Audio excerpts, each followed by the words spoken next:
გამარჯობა, პოსტივის საინფორმაციო სამსახური იწყებს თქვენთვის მუშაობას, ახალობებს ლევან წუწუნავა გაგაცნობთ.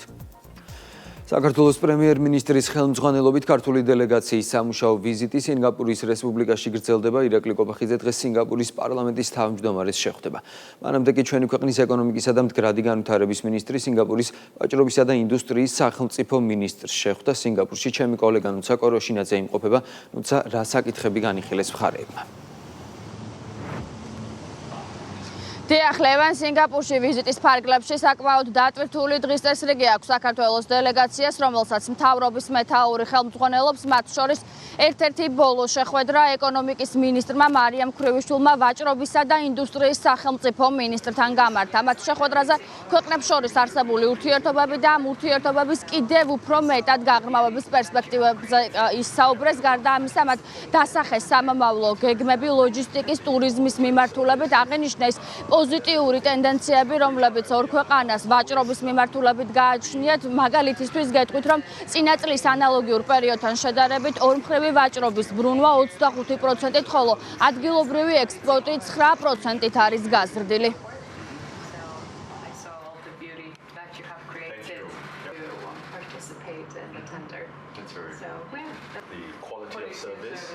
პრემიერ-მინისტრის ოფიციალური ვიზიტის ფარგლებში შედგა არაერთი მაღალი რანგის შეხვედრა პრეზიდენტთან, პრემიერ-მინისტრთან, ისევე როგორც ჩვენს კოლეგა მინისტრებთან.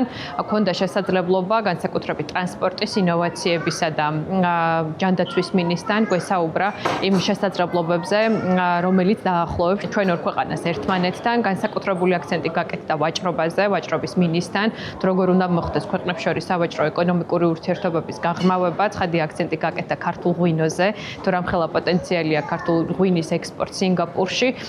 ამდენად ჩვენ ვიზიტის ფარგლებში ასევე შევხვდით კერძო სექტორის წარმომადგენლებს, რომლებსაც წარმოუდგინეთ საქართველოს საინვესტიციო პოტენციალი. განსაკუთრებით სასიხარულოა, რომ სინგაპურის საერთაშორისო აეროპორტის ოპერატორმა კომპანიამ ჩანგიმ დააფიქსირა ინტერესი საქართველოს საავიაციო ინდუსტრიის მიმართ და კონკრეტულად კი მათ დაგვიდასტურეს შეხვედრისას, რომ ისინი მონაწილეობას მიიღებენ იმ საერთაშორისო ტენდერში, რომელსაც საქართველოს მთავრობა გამოაცხადებს ვაზიანის ახალი საერთაშორისო აეროპორტის ოპერატორის შერჩევის ტენდერში.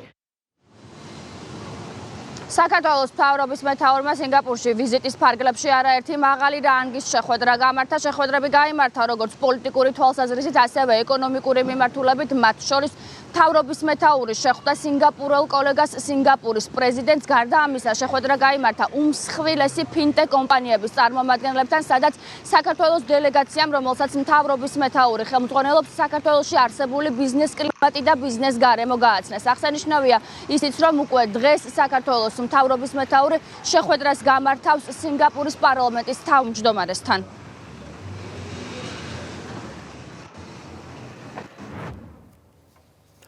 პირდაპირ ეთერში ნუცა კოროშინაძე საუბრობდა. სინგაპურის პრემიერ-მინისტრი საქართველოს პრემიერ-მინისტრთან შეხვედრა სოციალურ ქსელში ეხმაურება, როგორც ლოურენს ვონგი აღნიშნავს აუდიენციისას, საუბარი შეეხო ორმხრივი ინტერესის საკითხებზე თანამშრომლობის შემდგომ გაძლიერებას. მხარეებმა მოსაზრებები გაცვალეს რეგიონულ და გლობალურ პროცესებთან დაკავშირებითაც. მოხარული ვარ, რომ სინგაპურში ვუმასპინძლე პრემიერ-მინისტრი ირაკლი კობახიძეს გვქონდა კარგი საუბარი ვაჭრობის, ტექნიკური თანამშრომლობისა და ორმხრივი ინტერესის სხვა სფეროებში თანამშრომლობის შემდგომი გაძლიერების საკითხებზე. ასევე გავცვალეთ მოსაზრებები რეგიონულ და გლობალურ პროცესებთან დაკავშირებით. მოუთმენლად ველოდები სინგაპურსა და საქართველოს შორის ურთიერთობების შემდგომ გაღრმავებას. რამდენიმე თვიანი ლოდინის შემდეგ გერმანიაში საქართველოს ელჩი დიპლომატიურ საქმიანობას დღეიდან შეუდგება. ალექსანდრე კარტოზია გერმანიის პრეზიდენტს რწმუნებათა სიგელებს გადასცემს. ამასთან გერმანიის საგარეო საქმეთა სამინისტრომ ოფიციალური გვერდიდან საქართველოს შესახებ მცდარი ინფორმაცია წაშალა. დიპლომატიურ ურთიერთობებში პოზიტიური სიგნალები მას შემდეგ გამოიკვეთა, რაც პეტერ ფიშერმა საქართველოში ელჩის მისია დაასრულა. სწორედ მას უკავშირებს მმართველი პარტია საქართველოსა და გერმანიას შორის 30 წლიანი მჭიდრო ურთიერთობის დაზიანებას. სახელმწიფო გუნდი კიდევ ერთხელ ადასტურებს, რომ ქართული მხარე ურთიერთობების გადატვირთვისთვის მზად არის.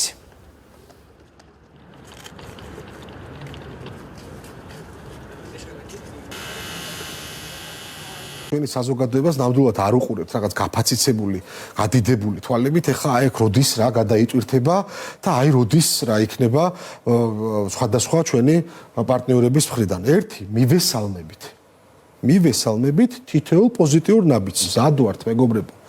მხოლოდ და მხოლოდ ესე ვთქვათ, ყოველთვის ესე ვიმეორებ, პარიტეტულ ღირსეულ საწყისებზე აღვადგინოთ, გადავტვირთოთ ფიშერისნაირი პატარა ადამიანების ესე ვთქვათ, ნაფუჭების საქმე, მზად ვართ, რომ ყველაფერი გადავდოთ, ყველაფერი დავივიწყოთ ახალი ფურცლიდან. ოღონდ იმ შემთხვევაში, თუ ჩემი ქვეყნის ინტერესებსაც გაითვალისწინებენ. რასაც ხა გერმანული მხარე აკეთებს, ნუ ამას ქვია საღაზრზე დაბრუნება, ხო პირდაპირ თქვათ და რაღაცა ტყუილების წაშლა და ვიმედოვნებთ, რა თქმა უნდა, რომ ეს პირველი ნაბიჯები იქნება მხოლოდ და ისინი შეესწებიან, რომ გამოასწორონ ის ყველაფერი, რაც ბატონმა ფიშერმა გააფუჭა. ერთის მხრივ, რა თქმა უნდა, თავისი ინიციატივითაც გამოირჩეოდა და გააფუჭებდა ამ ყველაფერს, ხო რომ მეორეს მხრივ, ნუ ცოტა საეჭვოა, რომ დამოუკიდებლად ემოქმედა და ასეთი ინსტრუქცია არ ქონოდა და შესაბამისად ეს ყველაფერი რა თქმა უნდა გერმანულ მხარეს შეუძლია ჩვენ დაგვიმტკიცოს, რომ ბატონი ფიშერი დამოუკიდებლად მავნებლობდა, იმით რომ მათ კონკრეტული ნაბიჯები გადადგან იმისათვის, რომ რეალურად აღდგეს ის ისტორიული ურთიერთობა, რაც აკავშირებს ქართულ და გერმანელ ხალხს. ჩვენი ელჩის უფლებამოსილებაში შესვლა, რა თქმა უნდა, ძალიან მნიშვნელოვანი არის პოლიტიკური კონტაქტების განახლების, მათ შორის საქმიანი კონტაქტების განახლების კუთხითაც ხვდებიან, რომ საქართველო არის ის ქვეყანა, რომელიც არის სტაბილურობის, განვითარების და სანდო პარტნიორობის ნიმუში. გამომდინარე აქედან, რა თქმა უნდა, სწორედ ჩვენი ქვეყნის აი ეს პოტენციალი და ის აუცილებლობა, რაც ევროპის ქვეყნებს დღეს დაუდგათ, აიძულებს მათ, რომ გადადგან შემხედრი ნაბიჯები. სანამ პეტერ ფიშერი იყო ელჩი გერმანიის საქართველოში, სალომე ზურაბიშვილს აღიარებდნენ პრეზიდენტად და შესაბამისად ოფიციალურ ვებგვერდზე საგარეო საქმეთა სამინისტროს სალომე ზურაბიშვილის ბანერი იყო, ფოტო გამოქვეყნებული, ეს იყო ოფიციალური პრეზიდენტი. შესაბამისად, იმიტომ ჭიანურდებოდა და ფერხდებოდა თუნდაც სმუნებათა სიგელის გადაცემა. პეტერ ფიშერის წასვლის შემდეგ ჩამოიხსნა ის ბანერი და შესაბამისად ჩვენი ელჩი გადასცემს გერმანიის პრეზიდენტს სმუნებათა სიგელს. ხომ ახლა ეს იმედს ვიტოვებ ჩვენ, რომ ამ პროცესებს აფერხებდა, მინდა რომ ყოველ შემთხვევაში დავიჯერო, რომ ამ პროცესებს აფერხებდა თვითონ ფიშერი და ამ ფიშერის წასვლის შემდეგ იმედს ვიტოვებთ, რომ გადაიტვირთება ჩვენ შორის ურთიერთობა. გვიანღამით ვერაზე მომხდარის როლის შედეგად დაჭრილი ორი ახალგაზრდის ჯანმრთელობის მდგომარეობა სტაბილურია და მათ სიცოცხლეს საფრთხე არ ემუქრება. პაციენტები ჰელსინკორში არიან მოთავსებულები. კლინიკის აღმასრულებელი დირექტორის თქმით, ერთ-ერთ ახალგაზრდას ღია ჭრილობა მარცხენა მხრის, მეორეს კი მარცხენა მტევნის არეში აქვს მიყენებული. ორივე მათგანს ოპერაცია ჩაუტარდა. საღამოს შემოყვანილი იქნა ჩვენს კლინიკაში ორი ახალგაზრდა ბიჭი 17-18 წლისანი. ორივეს ესაჭიროებოდა ოპერაციული მკურნალობა, ერთ დაზიანება ჰქონდა მარცხენა მხრის არეში, მეორეს მარცხენა მტევნის არეში. ორივეს ჩაუტარდა ოპერაციული მკურნალობა. წარმატებით ჩაიარა ოპერაცია. ამ დროისთვის დღევანდელი მდგომარეობით ორივენი არიან სტაბილურად, მათ სიცოცხლის და ჯანმრთელობას საფრთხე არ ემუქრება. კონტაქტურები არიან ჩვეულებრივად? კონტაქტურებით ჩვეულებრივად ვესაუბრე ახლა 5 წუთის წინ დაახლოებით ორივენი კარგად არიან, თავს კარგად გრძნობენ. შეიარაღებული თავდასხმა ვერაზე გვიანღამით მოხდა ინციდენტის შედეგად 4 ადამიანი დაიჭრა, მათ შორის 2 არასრულწლოვანი. 4 დაშავებული სამედიცინო დახმარების გაწევის მიზნით კლინიკაში გადაიყვანეს, თუმცა მიყენებული ჭრილობების შედეგად ერთ-ერთი არასრულწლოვანი საავადმყოფოში მიყვანიდან მალევე გარდაიცვალა. მამაკაცი, რომელმაც ცეცხლი გახსნა, შემთხვევის ადგილიდან მიიმალა სამართალდამცველებმა ის ცხელ კვალზე დააკავეს. შინაგან საქმეთა სამინისტროს ინფორმაციით დაკავებისას მან სამართალდამცველებს წინააღმდეგობა გაუწია და დაზიანებები მიიღო. გამოძიება 2 ან მეტი პირის მიმართ დამამძიმებელ გარემოებებში ჩადენილი განზრახ-მკვლელობის მცდელობის ბრალდებით მიმდინარეობს, რაც 20 წლამდიან უვადო თავისუფლების აღკვეთას ითვალისწინებს. ყვანილი იქნა სასწრაფო დახმარების მიერ ახალგაზრდა მამაკაცი ცეცხლსრული ჭრილობით. სამწუხაროდ ტრავმა შეუთავსებელი იყო სიცოცხლეს. დანარჩენი ზითი იყო მიყენებული, სათქონდა რაღაცა სამედიცინო ექსპერტის პერე იქნება დასკვნილი. ბავშვებს ეს როლეს და დაიჭრნენ ერთ-ერთი ეს ვიცით და ჩვენს გვაინტერესებს. ურმოყრით ვიცით, რომ რაღაცა სიცილის გამო რაღაც ინებს და რაღაცა ეს არის მხოლოდ ჭორის დონეზე.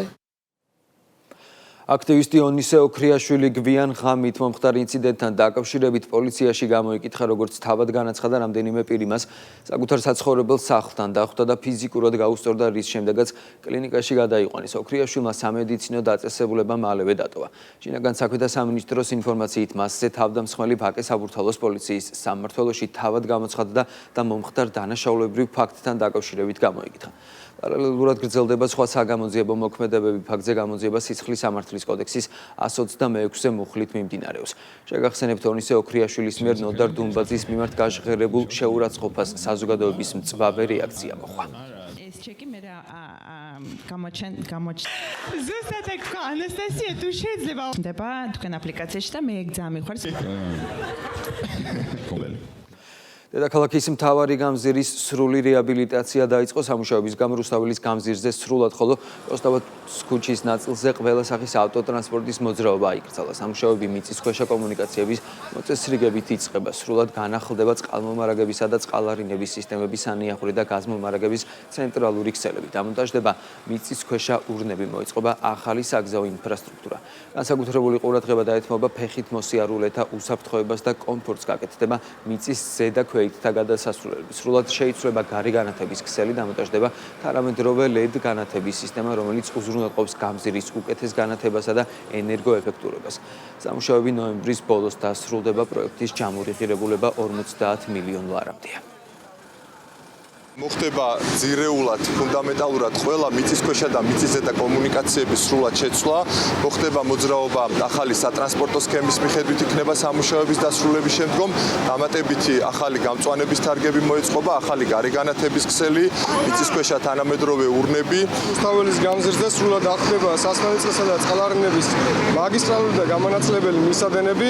პროექტი თავისი მასშტაბურობიდან გამომდინარე რამდენიმე სხვადასხვა ეტაპად არის დაყოფილი, რომლებზეც პარალელურ რეჟიმში 20 საათიან რეჟიმში გაგრძელდება სამუშაოები, რის ფარგლებში ჯამურად მოეწყობა 5.5 კილომეტრი ქსელი. ალტერნატიული გზების გათვალისწინება მოუწევთ მანქანის მგზავრებს. მოძრაობა შესაძლებელი იქნება შეზღუდვის პერიოდში მთაწმინდის ზემო ქუჩებით და ასევე თაბუკაშვილის ქუჩისა და მარჯვენა სანაპიროთი, ასევე შეზღუდვა შეეხება, რა თქმა უნდა, საზოგადოებრივ ტრანსპორტს. საზოგადოებრივი ტრანსპორტის მარშრუტები შეიცვლება და ავტობუსები გადაადგილდებიან ფილარმონიიდან უკვე გმირთამოედან და შემდგომში მარჯვენა სანაპიროს მეშვეობით ბარათაშვილის ქუჩისკენ და თავისუფლების მოედნისკენ. სოფელ ერგნეთში ინციდენტების პრევენციისა და მათზე რეაგირების მექანიზმის ფარგლებში 133 შეხვედრა გაიმართება. დღის წესრიგშია საოკუპაციო რეჟიმის მიერ უკანონო სასაზღვრო ხაზის გავლებისა და ადამიანთა უკანონო დაკავების ფაქტები. სახელმწიფო უსაფრთხოების სამსახურის ინფორმაციით უპირობოდ დადგება უკანონოდ დაკავებული მოქალაქეების და უყოვნებლივ გათავისუფლების საკითხი, ასევე რუსეთის საოკუპაციო ძალების მიერ ოკუპირებულ რეგიონსა და საოკუპაციო ხაზის გასწვრივ განხორციელებული უკანონო ქმედებები.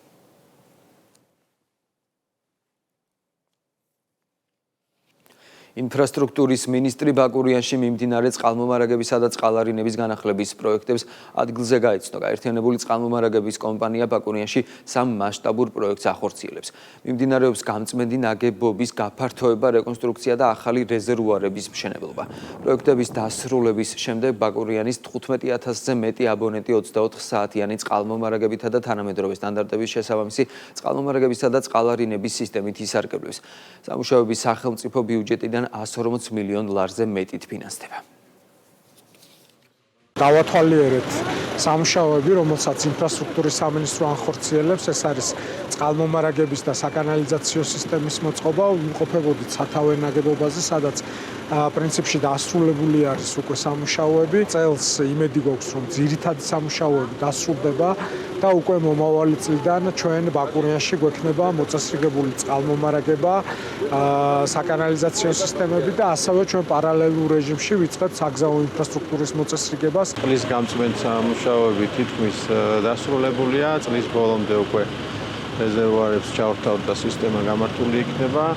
ასევე მიმდინარეობს ორი კონტრაქტორის ქვეშ წყალმომარაგებისა და წყალარინების პროექტები. სამუშაოების 70-80% უკვე დასრულებულია და პარალელურ რეჟიმში ხდება ჩიხების მოწესრიგება, ანუ გზის დაგება. ყველაზე მტკივნეული იყო წლების განმავლობაში მგზავრების ჩიხი, ანუ მიმავალი ჩიხი კოხტაგორაზე, რომლის რეაბილიტაცია მიმდინარეობს და როგორც კი დასრულდება წყლისა და წყალარინების პროექტი და დასრულებამდეც უკვე იგეგმება რამოდენიმე ცენტრალური ქუჩის სრული რეაბილიტაცია. რუსთავში ბავშვთა საზაფხულო სკოლა და საზაფხულო სპორტული აკადემია გაიხსნა. მოზარდების სპეციალურად შემუშავებული პროგრამის ფარგლებში შემეცნებით, შემოქმედებით და გასართობ აქტივობებში არიან ჩართულები. ბავშვებს სპორტული აქტივობა წარმატებულ სპორტსმენებთან შეხვედრა და ჯანსაღი გარემო ელოდებათ. რუსთავის მერიის პროექტი ზაფხულის სეზონზე მოზარდებისთვის საინტერესო და აქტიური გარემოს შექმნას ისახავს მიზნად აღნიშნული სერვისით 140-მდე რუსთაველი ბავშვი უკვე სარგებლობს. რუსთავის ახალგაზრდობის სასახლეში საზაფხულო სკოლა გავხსენით, მას პინძლობ პირველ ნაკადს და საზაფხულო სკოლის ფარგლებში ახალგაზრდებს შეუძლიათ სხვადასხვა შემეცნებით და გასართობი აქტივობებით დაკავდნენ. რეგისტრაცია მიმდინარეობს და მსურველებს შეუძლიათ ინფორმაცია იხილონ რუსთავის ახალგაზრდობის სასახლის Facebook გვერდზე. ეს არის შესაძლებლობა იმ ბავშვებისთვის, ვინც ჯერ კიდევ ზაფხულის არდადეგებს ჩვენს ქალაქში ატარებს. ეს პროექტი აძლევს ბავშვებს შესაძლებლობას, რომ გაიცნონ სხვადასხვა სპორტულ მიმართულებებს, ასევე არაფორმალური განათლების ნაწილში ჩაერთონ. ონლაინ იყო ამ პროექტში რეგისტრაცია და თითოეულ ნაკადზე მოთხოვნა იყო საკმაოდ დიდი. მე მაგალითად მომეწონა ძალიან გუშინ ფრენბურთის აქტივობა, ეხლა ძიუდოც ძალიან საინტერესოა და გამოსადეგარია, ასე ვთქვათ. მაგალითად კიდე ეხაც ფეხბურთი რომ არის, ფეხბურთი ჩემი საყვარელი სპორტია, ასე ვთქვათ, ჩემი ჰობიც არის და ძალიან მიხარია დღევანდელი დღე, რადგან ფეხბურთელები მოდიან. რეგიონებში ახალგაზრდებისთვის ახალი პროექტი დაიწყო, რომელიც კულტურის სფეროს წარმომადგენლების ადგილობრივ მოსახლეობასთან შეხვედრებს ითვალისწინებს. ლანჩხუთში ახალგაზრდებს მარჯანიშვილის თეატრის რეჟისორი და მსახიობი შეხვდა. ლანჩხუთის ახალგაზრდულ ცენტრში თეატრისა და კულტურის მნიშვნელობაზე ისაუბრეს. საღამოს კი ეგნატე ნინაშვილის სახელობის თეატრში მარჯანიშვილის თეატრის დასის წარმოდგენა გაიმართა. პროექტის დაწყების იდეა გურიაში ქართული ოცნების ახალგაზრდული ორგანიზაციის შეხვედრის ფარგლებში გაჟღერდა და განხორციელება უმოკლეს ვადებში დაიწყო. ჩვენთვის ძალიან მნიშვნელოვანია, იმიტომ რომ ძალიან გვიხარია გურიაში ჩამოსვლა, მე განსაკუთრებით, იმიტომ რომ ჩემი წინაპრები აქ დაიბადნენ, ესე იყო ყოველთვის. ჩვენ ჩავდიოდით, ისინი ჩამოდიოდნენ და საერთოდ კულტურული კერა იყო საქართველოს და მე მგონი გრძელდება ეს ყველაფერი. უმნიშვნელოვანესია მსგავსი ღონისძიებები როგორც რეგიონის მოსახლეობისთვის, ისე კულტურის სამინისტროსთვის, ისე თეატრის პოპულარიზაციისთვის და რა თქმა უნდა, კარგია ის, რომ ქართული ოცნების ახალგაზრდული ორგანიზაციის შეხვედრებზე დაყენებული თხოვნები მოდის სისრულეში, უხარებთ გულს ახალგაზრდებს, უხარებთ გულს ერთმანეთს და უმართავთ ისეთ კულტურულ ღონისძიებებს, როგორებიც დღეს ვიხილეთ. საინტერესო სპექტაკლი იყო, განსაკუთრებული შთაბეჭდილება იმან დატოვა, რომ იყო კომედიურიც იყო, მაგრამ ტრაგედია იყო გადმოცემული და ყველაზე დიდი ხიბლი რაც ჰქონდა ის იყო, რომ ეს იყო რეალურ ფაქტებზე დაფუძნებული და რეალური ამბავი, შეიძლება ეს ნებისმიერ ადამიანს გადახდეს და ვფიქრობ, რომ ასეთი პროექტის სპექტაკლი ხშირად უნდა დაიდგას არა მარტო ლანჩხუთში, არამედ მთლიან საქართველოში. ასეთი იყო ახალი ამბები პოზიტივის საინფორმაციო სამსახური თქვენთვის მუშაობას ზუსტად 13 საათზე გაგრძელებს.